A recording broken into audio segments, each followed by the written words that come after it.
조선일보의 양상훈 컬럼이 쓴 3만 달러 국가 중 한국에만 있는 것에 대해 감동이 와서 좀 읽어드리고 끝내도록 하겠습니다. 최근에 만난 원로 한 분의 말씀이 머릿속에서 사라지지 않았다. 세계의 정치가 엉망이고 노조가 심각한 나라가 많다. 그러나 국민소득 3만 달러가 넘는 나라 중에 그런 나라는 한국밖에 없는 것 같다. 선진국들에도 노조가 비타협적인 곳들이 있고 민주주의 본산인 구미의 정치 분열도 심각하다. 그러나 한국 같은 나라는 없다. 국민소득 10,000달러가 넘으면 국민이 먹고 사는 절박함에서 벗어난다고 한다. 문화, 스포츠, 여가 활동에도 관심을 갖게 된다. 국가적 자존감도 커진다. 우리 경우에 1988년 서울올림픽 후에 10,000달러를 넘어섰고 OECD에 가입했다. 국민소득 2만 달러가 넘으면 국민과 국가가 촌티를 벗고 글로벌한 시각을 갖게 된다. 개방이 복물처럼 이루어지고 해외 유학 붐을 탔지요. 기업도 세계 시장으로 뻗어나가고 한국 기업 브랜드가 어딜 가든 눈에 띈다. 우리 소득이 2만 달러가 되기 전에 월드컵을 개최했고 2만 달러 돌파 직후에 G20에 가입했다. 대한민국 이때만 해도 좋았어요.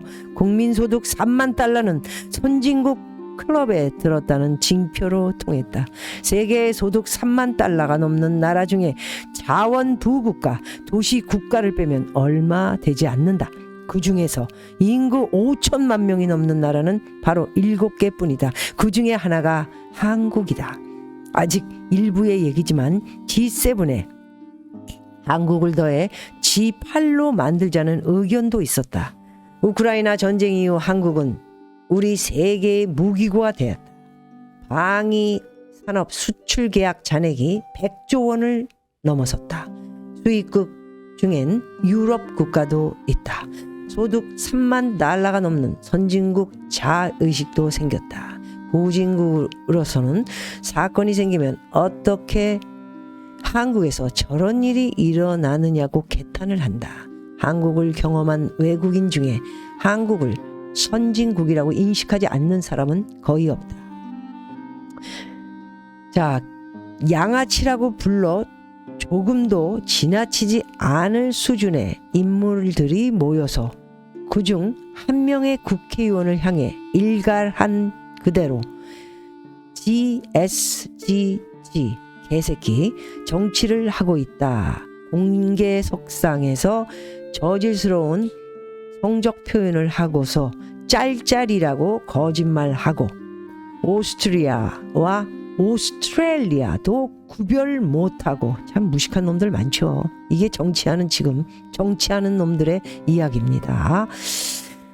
이모를 친족 이모로 알고 호가호의 뜻도 모른 채 대정부 질문을 하고 거짓말을 상습적으로 하는 대변인은 거짓말을 잔기술이라고 하고 쌍스러운 음모론자는 떠받들며 상식을 말하는 사람은 공격한다. 이름을 지어도 개국본, 개딸이라 한다. 위장탈당, 가짜 출당 등 정치 사기는 끝이 없다. 야, 이재명이. 자, 존재 가치가 정말 희미한 여당의 한 최고위원도 종교단체 하수인처럼 떠들었죠. 창피한 줄 아시오. 참 이 사람이 말은 잘하는데 참. 야당은 대표 방탄용 마부를 놓는다며 입만 열면 듣기 싫은 특검 탄핵. 그게 18번이야. 응? 정말 창피해 죽겠다. 내가 하면 무조건 반대인 국회는 연금 개혁조차 논의하는 신용만 내고 대학 진학률이 70%가 넘고 GA의 후보로 거론되는 나라에서 어떻게 저런 저질 정치가 있을 수 있는지 한국인들은 아무리 소득이 높아져도 정치는 조선시대 사색 당파 수준을 영원히 벗어날 수 없는 것인지 혀를 차게 된다. 세계 노조의 투쟁사는 피로 얼룩져 있다. 노조 부패도 심각하다. 하지만 1900년대 전반까지 일이다. 구미에선 국민소득이 높아지고 중산층이 두꺼워지면서 노조 투쟁은 서서히 폭력이 아닌 협상으로 변해돼 갔다. 지금 소득 3만 달러가 넘는 나라 어디에서 키 1m 80cm 이상 무술 유단자 우대와 같은 채용 공고를 내는 노조가 있나? 선진국 어디 노조에서 신호통을 들고 분신 자살 협박을 하나? 노조가 조폭이 되고 연봉 1억 노조원이 돈 더 달라고 파업하면서 연봉 3천만 원 비노조원들을 착취한다.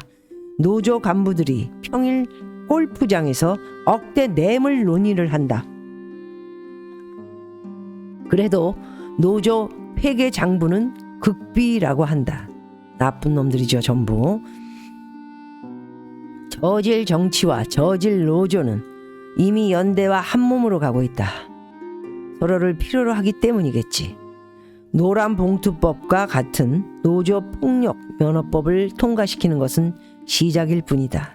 그렇다면 저질 정치, 저질 노조와 4만 달러 경제의 공존도 정말 가능할까? 절대 우리나라 4만 달러 못 갑니다. 공조 절대 못하죠. 가능하다면 한강의 기적에 이은 또 하나의 기적일 것이다. 그러나 정치와 노조는 윤리, 책임, 절제, 양식, 신뢰, 품위의 문제다. 경제가 우등생이 되면 윤리와 책임 등도 뒤따라 우등생이 되는 게 세계의 흐름이었다. 한국만 그 예외다. 예외는 오래가지 않는다. 언젠가 경제도 결국 발목이 잡힐 것이다. 이런 이야기를 했습니다. 앞으로 일어날 일에 대해서 점점 다가오는 여러 일들이 어디서 뭔가가 터질지 지금 모르는 사건들이 있습니다. 새마을금고, 저축은행, 우리나라는 캐피탈, 증권회사, 보험, 그리고 부동산 캐피탈 관련된 거 5대 은행 중에 하나가 흔들릴 수도 있고요. 합병이 될 수도 있다라는 이런 얘기 또 한번 드릴 수 있고요. 문제가 없다, 조사하고 있다, 비리 다 깜빵에 쳐넣어야 됩니다. 선진국처럼 뭐 노동타령, 외환위기 올지 모른다, 뭐 이런 거, 이런 얘기 제가 드리는 것 중에 노동 타령 이런 것, 뭐 선진국 이런 거 얘기하지 마세요. 지금 그럴 때가 아니에요. 지금 동기한 줄 모르고 굉장히 써댔던 여러분들, 우리 전체가 모두가 반성하고 동기한 줄 알고 새롭게 다시 한번 시작해야 된다 생각하고요. 지금 PF 발 부동산 금융위기 유튜브 보셔서 모두들 아시겠지만 까딱까딱 115조가 아닌 200조. 원래 115조라고 나오면 여러분 200조라고 계산하고 계시면 됩니다. 이게 곧 5월에서 6월 안에 터질 확률이 있습니다. 그리고 이제 5월 3일 날 미국에 동결이다. 금리 인상 없다. 웃기는 소리 하지 말고요. 금리 계속 올라갑니다.